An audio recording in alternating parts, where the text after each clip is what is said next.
Fight fans, more fight fans. This is Kurt DeVille with Counterpunch Boxing News.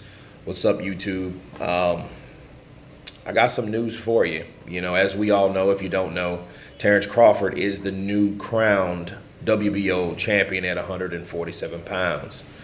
You know, so since he has beat Jeff Horn and he stopped Horn in 9, it was a good fight, a good classic display. You know, some answers, there's some, questions were answered. But the new news now is a possible super fight with Errol the True Spence. And Errol Spence is the IBF champion. Okay. So that would be a great unification. And since the other fighters in the welterweight division are pretty stagnant, Sean Porter's fighting Danny Garcia, for the WBC. And Keith Thurman is holding the WBA title hostage or whatnot. So the next possible fight would be between Errol Spence and Terence Crawford. And why not just do a breakdown? If it's going to happen, it's going to happen. And I think I should break down that fight. I see Terence Crawford going in as an orthodox fighter just to see where Errol Spence is at, countering over his jab. Because you remember, I think Errol Spence has problems with movers. He has problem with movers. Look at Kell Brook. Kell Brook was a mover, and Kell Brook wasn't in there just to survive. He was in there, to pot shot like he did. And Terence Crawford I believe, is better than Kell Brook at doing that. And then really that's Errol Spence's biggest test to date. That's his biggest test as of so far. I think that because Danny Garcia, because Sean Porter, because Keith Thurman, these guys don't want any of Spence, it's difficult for him to show what he has. But until then, we still don't know. So just putting him in there with Terence Crawford being from a smaller weight class, that would be the only advantage I would give Errol Spence. That and punching power. Because I know he hits harder. He just does. He's a hard-hitting, body-punching, pressure fighter. Okay? And he does subtle movements in there. But he's not the quickest guy. He walks you down by working the body. You know what I mean? And which is very effective. Is very fan friendly. But against Terence Crawford, I see the beginning of that fight, Terence Crawford simply pot shotting him and using the ring. He won't allow Errol Spence to trap him on the ropes. You know what I mean? I see a fight like Mosley and Mayweather. Sure, these guys were older than these guys. These guys, the reason why this fight is so credible and so desirable is because these guys are 30 years old. Well, these guys are in their prime. Terence Crawford is 30 years old. Errol Spence is not 30 years old, but these guys are in their prime. So this is the right time for this fight to happen. And if Errol Spence, I think he would have to pull out some new tricks. I think he would have to up the ante. I think he would have to, especially by the 5th and 6th round when Terence Crawford has outboxed him, because I don't think that Errol Spence is a better boxer than Terence Crawford. However, I don't like the fact that if you notice in Terence Crawford fights, he is aggressive. He does attack. He's more than a pot-shotting pure boxer. He's a fighter too. He has a fighting element in him. But the problem with that is sometimes he gets hit too much. Now, the question you ask yourself, this isn't Jeff Horn, okay? So the question you ask yourself, will he be able to take those punches coming from a hard-thumping power puncher like Errol Spence? You know what I mean? Because at times, Crawford does get touched. And, he may can get away with that at 135. And remember, at 135, he fought Gamboa and was kind of on Queer Street. Well, not on Queer Street, but he was wobbled a little bit. And, so a lot of people do reference that fight to a possible fight in this situation with Errol Spence. What if Errol Spence hit him like that? What if Errol Spence was able to, hurt him or crack him with that punch? You know, would he go down? You know what I'm saying? Like that's a question mark and something to definitely be answered. But I feel that Terence Crawford, knowing that he's in there with a bigger puncher, you know what I'm saying? I think he's going to be aware of the punching power that Errol Spence is, so he'll fight him in a different way. Terence Crawford has way more, he has more tricks, man. He has way more tools, you know, in his arsenal than Errol the True Spence. Spence, he does do subtle movement, so a lot of things he makes look difficult. He does it fairly easy, but can he do that with a fighter like Crawford? See, these two guys stylistically match up to be a very good fight. It's a bull and a matador kind of fight. That's what it is. You know, I look at Sugar Shane Mosley and Mayweather. Sugar Shane Mosley was fast. Sugar Shane Mosley was a hard-hitting puncher at that weight, you know. And yeah, he cracked Floyd, and Floyd did not go down. You know what I mean? And, you know, regardless of what people think, he did knock the hell out of Floyd. He had Floyd on Queer Street, you know, in that second round, though. You know, but Floyd, you know, was able to adjust. The thing is, will Terence Crawford be able to adjust if he does get hurt by Errol Spence? You know what I mean? Or will he just, you know, instinctively decide to fight and duke it out with Errol Spence? You know, but I feel that Errol Spence, when Errol Spence thinks he has Terence Crawford figured out, Terence Crawford's going to switch to southpaw.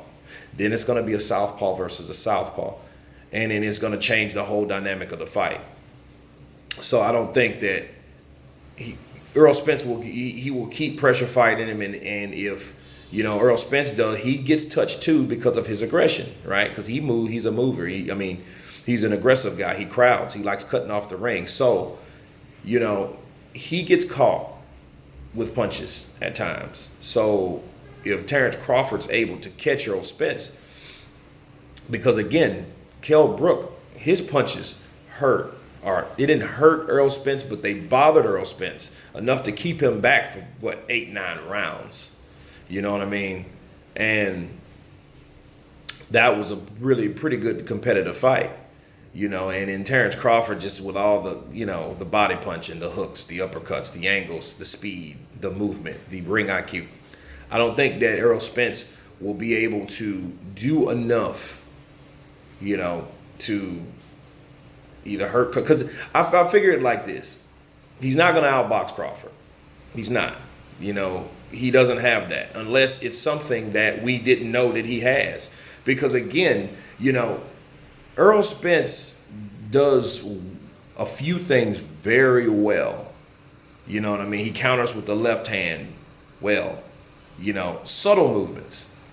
He's a ripping body puncher. He does that well. He cuts off the ring well. You know, and his punches do hurt. Ask Lamont Peterson. And Lamont Peterson, he fought the wrong game plan. I don't know why he fought that type of fight with Errol Spence. But, you know, guys like Peterson just took all that punishment. That won't be Crawford.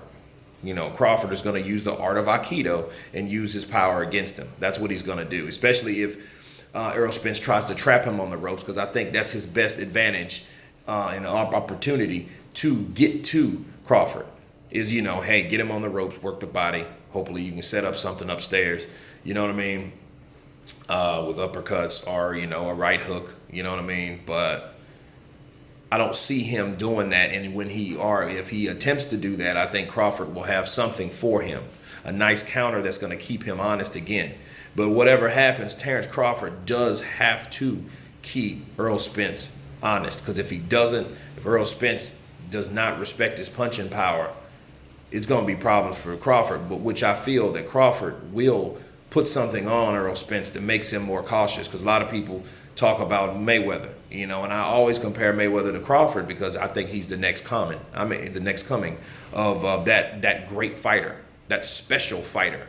You know, I think Errol Spence is good. I think he's a good fighter, but I don't think when he gets in there with a special fighter like Terence Crawford in the movement, I don't see him getting knocked out, but I do see him losing a decision unanimously, unless he can hurt or knock out Crawford. I think that's the only way that Errol Spence will win. You know what I mean? I don't because either he can walk him down, which I doubt. But we have to see if Errol Spence has that third or fourth gear. Because he didn't really have to do too much with Kell Brook. He got more aggressive in the later rounds. But then he started landing punches, and there were subtle punches. Just 1-2. You know what I mean? 1, 2, and 3, because he would catch him. He would catch Kell Brook. And Kell Brook has a bad habit. And when he's moving around the ring, moving his, shifting his body to the left. So when he did that, Errol Spence was able to catch him, with a 2-piece or a 3-piece combo. You know what I mean? No sides. So I think Crawford gets it. I think Crawford takes it, and it's not because Crawford just won. A lot of people does a bandwagon effect where the fighter wins and then it's going to be this fighter, he'll beat so and so. No, I've been saying this. I just thought it was convenient to make this video now, instead of later. And it's not because Terence Crawford stopped Jeff Horn. Well, I guess it is kind of why I'm picking it, because if Jeff Horn would have won, we wouldn't be talking about a Spence and Crawford. So, but yeah, I do feel that Crawford will be victorious if they ever fight. And power isn't everything, because Errol Spence has to land those punches, and that would be the question mark. Can he land those punches to hurt Crawford? And I know, but no doubt about it, he can hurt Crawford. But I never seen someone touch Errol Spence, someone in the ring like Crawford, to challenge Errol Spence. Can Errol Spence take that type of punching back? Because a lot of guys are power punchers, and aggressive fighters. Look at Terry Norris. Terry Norris was a vicious fighter, but Abel Sanchez's prodigy. But at the end of the day, he couldn't take punches. So we really don't know that coming from Errol Spence, because he's not really tested to the he's good enough to be good and avoid it, but that doesn't make you a certain caliber of fighter. You know what I'm saying? So a lot of people need to put that into the aspect of things, that Errol Spence is yet to be tested by someone with the skills that Terence Crawford possesses. But I think Crawford in 12 rounds decision. If it'll be a knockout from Crawford, it could be a KO for Spence, but I feel I'm going with the skill over the will. Now we've seen lately Ortiz, Wilder, Lara, Hurd, those guys, where the skill was overpowered by the will. So this would be the question. Will Spence's will outclass or overpower Crawford's skill? So you guys tell me what you think about it, man. I just needed to share this with you guys. Hope you guys subscribe, enjoyed the video. You guys have a nice day. Peace.